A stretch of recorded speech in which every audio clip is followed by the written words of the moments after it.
ಇಲ್ಲಿ ಬಂದಿರೋ ಮೈಸೂರಿಗೆ ಬಂದು ಈ ಪ್ರೆಸ್ ಮೀಟ್ ಕೊಡ್ತಾರೋ ಉದ್ದೇಶ ಏನಪ್ಪ ಅಂತಂದರೆ, ಸೀಸನ್ 3ವರೆಗೂ ನಾವು ಬ್ಯಾಂಗ್ಳೂರಲ್ಲಿ ಓಲ್ಡ್ ಈಸ್ ಗೋಲ್ಡ್ ಅಂತ ಒಂದು ಪ್ರೋಗ್ರಾಮ್ ಮಾಡಿದ್ವಿ. ಇದು ಸೀಸನ್ 4 ಓಲ್ಡ್ ಈಸ್ ಗೋಲ್ಡ್ ಅಂತ. ಇದನ್ನು ಮೈಸೂರಲ್ಲಿ ಏನಕ್ಕೆ ಮಾಡಬಾರ್ದು, ನಮ್ಮ ಮೈಸೂರು ಜನತೆಗೂ ಓಲ್ಡ್ ಈಸ್ ಗೋಲ್ಡ್ ಅನ್ನೋ ಕಾರ್ಯಕ್ರಮನ ತೋರಿಸೋಣ.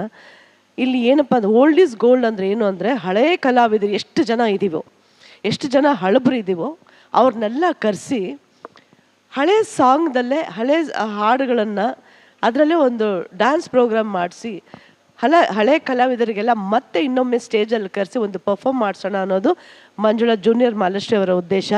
ಒಂದು ಹೆಣ್ಮಗಳಾಗಿ ಇಷ್ಟು ಕಷ್ಟಪಟ್ಟು 3 ಸೀಸನ್ ಆಗೋಗಿದೆ. ಇದು 4ನೇ ಸೀಸನ್ನು. ನಮ್ಮೂರು ಮೈಸೂರಲ್ಲೇ ಏನಕ್ಕೆ ಮಾಡಬಾರ್ದು ಅಂತ ಹೇಳಿಬಿಟ್ಟು ಇದೊಂದು ಕಾರ್ಯಕ್ರಮನ ಮೈಸೂರಲ್ಲಿ ಇಟ್ಟಿರೋದು. ಅಂದರೆ ಎಷ್ಟೋ ಜನ ಮೈಸೂರಲ್ಲಿ ಕಲಾವಿದರಿದ್ದಾರೆ, ಹಳಬ್ರು. ಅವ್ರಿಗೆಲ್ಲರಿಗೂ ಮತ್ತೆ ಪುನಃ ಯಾರ್ಯಾರು ಮನೇಲಿ ಕೂತಿದ್ದಾರೋ, ಸ್ಟೇಜ್ಗೆ ಬರಲಿಲ್ವೋ ಅಂಥವ್ರನ್ನೆಲ್ಲ ಕರೆಸಿ, ಹಳೇ ಕಲಾವಿದರು ನಾನು ಹೇಳ್ತಾ ಇರೋದು, ಅಂಥವ್ರನ್ನ ಕರೆಸಿ ಒಂದು ಅವಕಾಶ ಕೊಡೋಣ ಅಂದ್ಬಿಟ್ಟು ಇದೊಂದು ಕಾರ್ಯಕ್ರಮನ ಮಾಡ್ತಾ ಇರೋದು. ದಯವಿಟ್ಟು ಆಕೆಗೆ ಆಶೀರ್ವಾದ ಮಾಡಿ, ನಾವೆಲ್ಲ ಅವಳಿಗೆ ಬೆಂಬಲ ಕೊಡೋದಕ್ಕೆ ಬಂದಿದ್ದೀವಿ. ಅವಳಿಗೆ ಆಶೀರ್ವಾದ ಮಾಡಿ ಮತ್ತೆ ಈ ಥರ ಸಾವಿರಾರು ಕಾರ್ಯಕ್ರಮಗಳು ಅವಳು ಮಾಡಲಿ.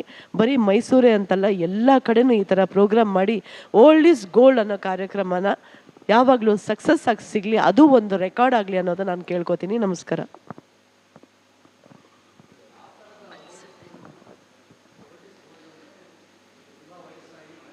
ಮರ್ತುಬಿಟ್ಟಿದ್ದಾರೆ ಸರ್.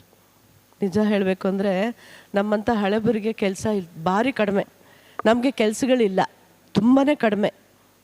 ಸೊ ಹಾಗಾಗಿ ಕಲಾವಿದರೇ ಸೇರಿಕೊಂಡು ನಾವು ಯಾಕೆ ಒಂದು ಪ್ರೋಗ್ರಾಮ್ ಮಾಡಬಾರ್ದು ಅನ್ನೋದು ಒಂದು ಉದ್ದೇಶ. ಇನ್ನೊಂದು ಏನಂದರೆ, ಈಗಿನ ಬೆಳವಣಿಗೆ ಅಂತಂದರೆ ಈಗ ಜಾಸ್ತಿ ಯಂಗ್ಸ್ಟರ್ಸ್ಗೆ ಜಾಸ್ತಿ ಪ್ರೋತ್ಸಾಹ ಕೊಡ್ತಾ ಇದ್ದಾರೆ. ಹಳೆಬರು ಎಷ್ಟೋ ಜನ ಮನೇಲಿ ಕೂತಿದ್ದಾರೆ, ಅವ್ರಿಗೆ ಕೆಲಸಗಳಿಲ್ಲ. ಸೊ ನಾವೇನು ಮಾಡ್ತಾಯಿದ್ದೀವಿ ಅಂದರೆ, ಒಂದು ಗ್ರೂಪ್ ಮಾಡಿಕೊಂಡು ಯಾರ್ಯಾರಿಗೆ ಕೆಲಸ ಇಲ್ಲ ಅವ್ರಿಗೆಲ್ಲ ಕರೆಸಿ ಅವ್ರಿಗೆ ಕಾರ್ಯಕ್ರಮಗಳು ಕೊಡಿಸ್ತಾ ಇದ್ದೀವಿ, ನಾಟಕಗಳು ಕೊಡಿಸ್ತಾ ಇದ್ದೀವಿ, ಆಮೇಲೆ ಪರಿಚಯ ಮಾಡಿಸ್ತಾ ಇದ್ದೀವಿ. ಹೊಸ ಸಿನಿಮಾಗಳಿಗೆ ಹೊಸೊಬ್ರಿಗೆ ಡೈರೆಕ್ಟರ್ಸ್ಗಳಿಗೆಲ್ಲ ಇದು ಇಂಟ್ರೊಡ್ಯೂಸ್ ಮಾಡ್ತಾ ಇದ್ದೀವಿ. ಹಳಬರನ್ನ ಕರೆಸಿ ಹಳಬರಿಗೂ ಅವಕಾಶಗಳು ಕೊಡಿ ಅಂದ್ಬಿಟ್ಟು. ಡ್ಯಾನ್ಸ್ ಥರ ಅಲ್ಲ, ಈ ಹಳೇ ಡ್ಯಾನ್ಸ್ಗಳಿರುತ್ತೆ ನೋಡಿ, ಆ ಡ್ಯಾನ್ಸಲ್ಲಿ ಕುಣಿಯೋದಿರೋದಿಲ್ಲ.